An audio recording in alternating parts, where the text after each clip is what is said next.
Women at the Wheel. Stories of remarkable women shattering cultural roadblocks and gendered assumptions.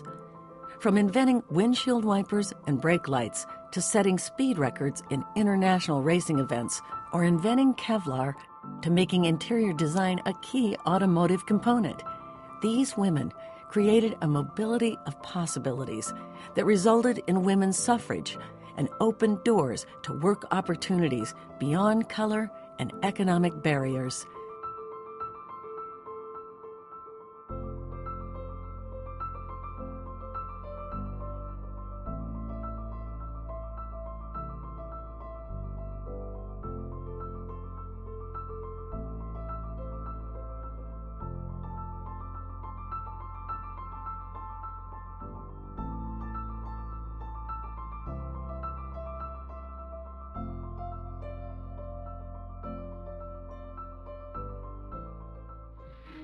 Florence Lawrence, America's first moving picture star and inventor of brake lights. Florence Lawrence appeared in over 300 films. While a publicity stunt stated that Lawrence was killed, she was discovered to be very much alive and had crowds of fans that followed her entire career. Until that time, actors had performed anonymously. Florence Lawrence, smitten with automobiles, did all of her own repairs. In 1914, she invented the auto signaling arm and then a mechanical brake light. She never pulled a patent for either invention.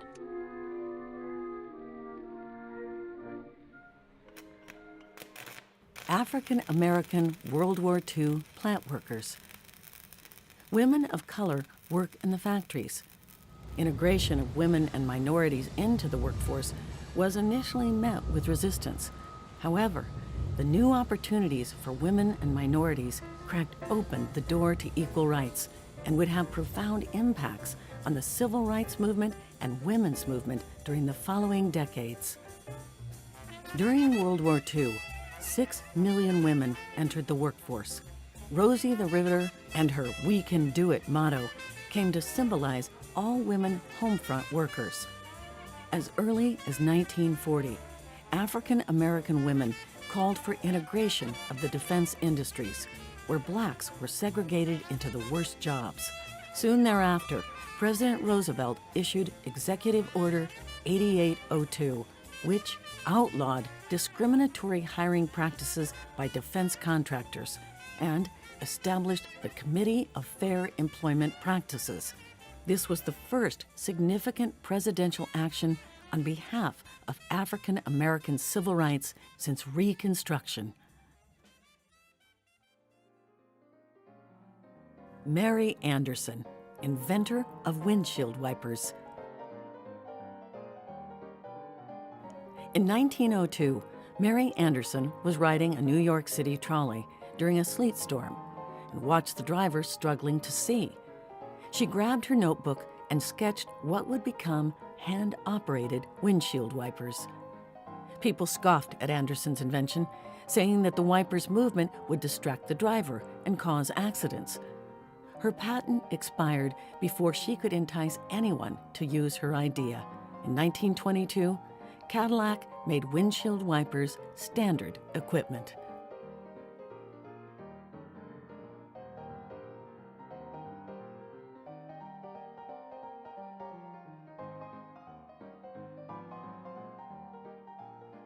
Helene Roeder, first woman automotive designer.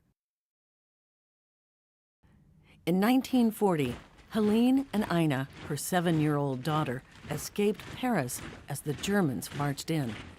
They made it to Casablanca and spent 4 months in a displaced persons camp waiting for an exit visa. Eventually, they made it to America. The Detroit News stated that Miss Roeder was Detroit's first woman automotive designer. GM, they said, downplayed that fact because the prospect of a woman invading a man's field was just too radical an idea for the times. In 1947, Helene left GM and wrote an article for the Society of Automotive Engineers called, "Are We Doing a Good Job in Our Car Interiors?" Nash Motors hired Helene Roeder in 1948. Joan Newton Cuneo, first woman race car driver. In the early 1900s, Joan Newton Cuneo achieved fame for her daring auto exploits. AAA, who sanctioned racing events, banned women from racing. In her own words, during the 3-day Mardi Gras meet on the dirt track in New Orleans in 1909, competing with the greatest men drivers, I was fortunate to break some records, winning the gold trophy for the American Amateur Championship, 2 silver cups, a rockwood vase, and a gold klaxon horn. The surprise was a shock for too much of the men, and the American Automobile Association ruled that no more women would be allowed to compete in their sanctioned events. Janora Dollinger, labor and social justice organizer. From the 1937 Great Sit-Down Strike in Flint, Michigan, came the Joan of Arc of labor. At 23, she organized the Women's Emergency Brigade, which provided food and stood with Flint strikers. In a 1945 union-busting wave of violence, she was beaten with a lead pipe in her bed. Janora never wavered in her fight for labor and human rights. She is one of the foremothers of the women's liberation movement.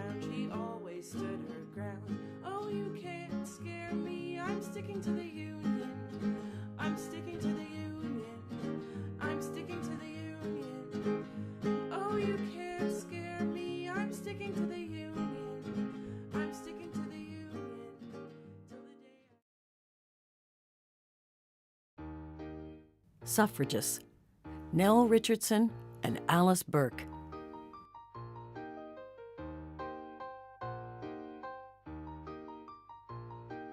Women used the automobile as both a platform and a means of cross-country communication for suffrage.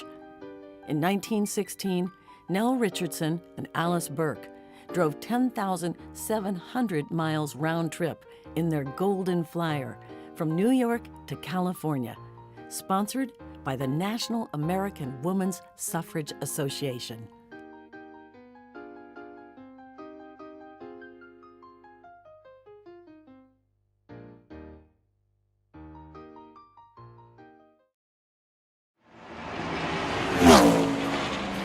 Nitro Nellie Goins, first African-American drag car racer. Flashing a wide, friendly smile to the pit crew is Nitro Nellie, the only black female driver of fuel-injected single-A funny cars in the United States. She is also Mrs. Otis Goins, a 31-year-old mother of 4, whose off-track career is billing supervisor at the Joliet, Illinois Army Ammunition Plant.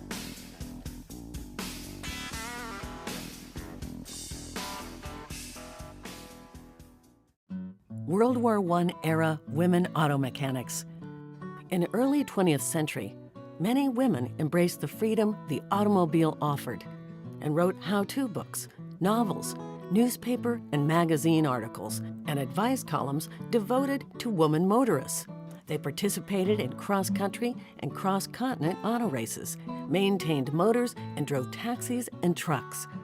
They were expert mechanics and owned auto repair shops, clubs, and driving schools.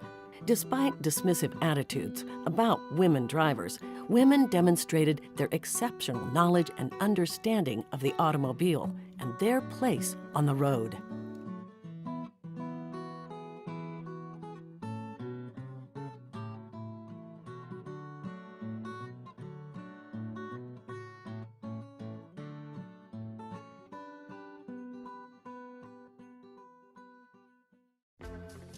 Denise McCluggage, race car driver, sports journalist, and author. She persuaded her editors that she could better report on auto racing from behind the wheel than in the press box, particularly since raceways prohibited female journalists from interviewing male drivers. Journalist at San Francisco Chronicle, sports reporter for New York Herald Tribune, auto racer. 1959 became the first woman to win feature sports car event at Thompson Raceway in Connecticut.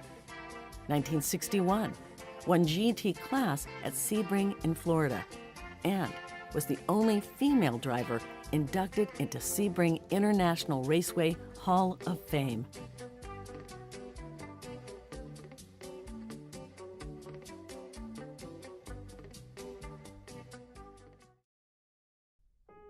Stephanie Kwolek invented Kevlar.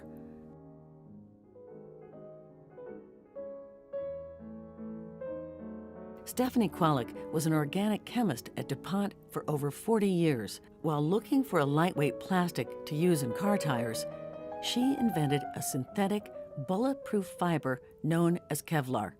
Kevlar is a heat-resistant material 5 times stronger than steel.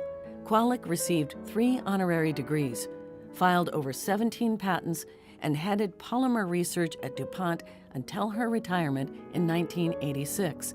She continued to mentor young scientists, especially women. Kay Petrie, 1930s international race car driver.